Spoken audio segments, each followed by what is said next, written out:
Rocket 88 from 1951 may be the first rock and roll record. Well, as soon as I say that, somebody's going to come along and say, well, there are other candidates for the first rock and roll record. In fact, rock music historians often debate which was actually the first, whichever one you think may be. You have to admit that Rocket 88 is probably at least among those in contention for being the first rock and roll record, recorded as it was in 1951 in Memphis, Tennessee, Sun Studios. But before there was a Sun label, it was recorded by Sam Phillips, who, as I say later, would establish the Sun label, and he would have people like Elvis Presley and Jerry Lee Lewis and Carl Perkins on his label in the mid-1950s. It was recorded in Memphis at Sun Studios, but released in Chicago by Chess Records, who would later become famous for releasing records by Chuck Berry, Muddy Waters, Bo Diddley, Howlin' Wolf, what we usually think of as Chicago electric blues. Recorded by Jackie Brenston and his Delta Cats, this track features not only Jackie Brenston as the leader and singer of the group, but also Ike Turner on piano. Ike Turner was later part of the Ike and Tina Turner Review, who had a big hit with Proud Mary and were on television and played a pretty big role in the rise of black pop during that period. But here we are, back in 1951 in Memphis, Tennessee.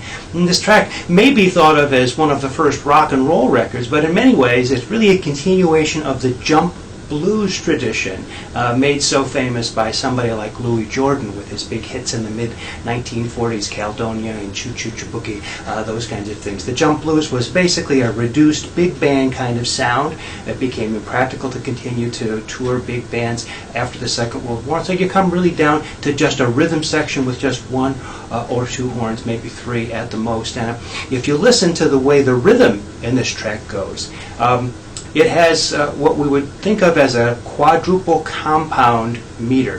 That is, there are 4 beats to each measure of music. 1, 2, 3, 4. But each of those beats is divided up into 3 parts. So you get 1 and a 2 and a 3 and a 4 and a.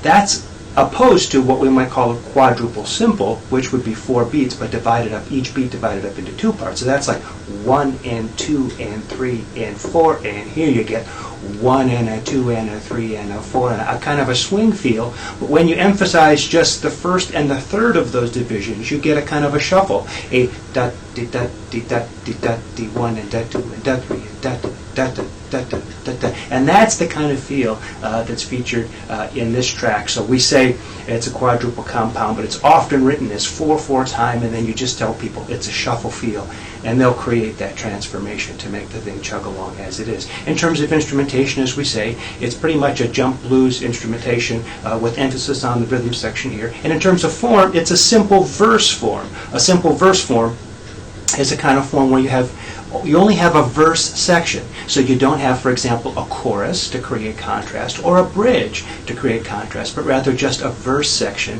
that's repeated over and over and over and over again during the course of the tune. Very typical, really, of a lot of blues music and a lot of folk music, this simple verse form. In the case of this one, each of those verses in the simple verse form is made up of a 12-bar blues progression. We talk about this in the textbook. It's a pretty predictable progression that lasts 12 measures and then is repeated over and over and over again. So lots of times when musicians are getting together to jam in a club, they'll say, well, let's just do a 12-bar blues in A. And everybody pretty much knows how that's going to go, how the chords are going to lay out. It's a way to get everybody playing together real quickly on something that everybody knows. So back in these days, the 12-bar blues made its way into a lot of early rock and roll, jump blues, this kind of thing, and that's what you get here. So it's that way all the way through. You get verse after verse following the 12-bar blues. Sometimes the verses are sung. Sometimes the instrument is featured. For example, there's a couple times in the 12-bar blues that feature a saxophone solo. Speaking of that saxophone solo, the one place that's a little bit funny or interesting in this, it's outside of what we might normally expect to see, is where we have in the listening guide notated verse 2 partial. What happens there is that Jackie Brenston sings the verse up through measure 8. He seems to skip measures 9, 10, 11, and 12 of what would be the usual 12-bar blues that they've been doing. And in measure 8, he signals the horn player, blow, take a solo, whatever. And the band immediately goes back to the very beginning of the 12-bar blues. So for that one verse, there's only 8 measures of music, and then it goes back to the 12-bar blues thing as the saxophone solo starts and as the tune continues. It may be that that was part of the arrangement and intentional, but I think maybe it was a mistake that the band covered so well that they decided not to go back and redo the track, but they thought, no, that sounded pretty good. Let's keep it that way, and that's what they did. Anyway, as you listen to Rocket 88 from 1951 by Jackie Brenston and his Delta Cats, see what you think of that particular section.